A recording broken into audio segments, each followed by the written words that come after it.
In this video, I'm going to teach you how to connect Mailchimp to Google Analytics. So in order to connect your Mailchimp to your Google Analytics, the first thing we need to do is to head over to their website, which is Mailchimp.com.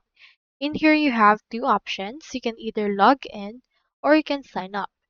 If you do not have an account yet, signing up is the right option for you. You should be able to just input right here your new account details. If you already have an account like I did, just head over and click onto this login and enter your email and password credentials. So this is what the homepage looks like. In order to connect your Mailchimp to Google Analytics, head over right here to the integrations option. Click onto this search bar and search in here for Google Analytics. You should be able to find them right here. Here it is. Head over and click onto this. And once you have done that, you should be able to see this. Click on this connect option.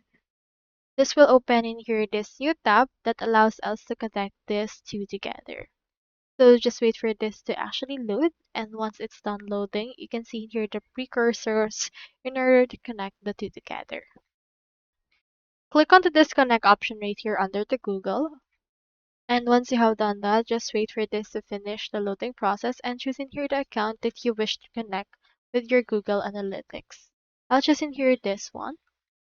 Click on continue. And then after that, just assign in here what it can access and click on continue. And then after that, this should be able to actually sync the two together.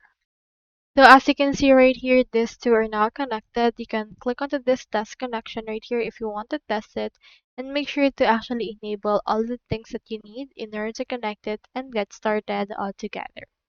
So that's how you connect Mailchimp to Google Analytics. I hope this video helped you out.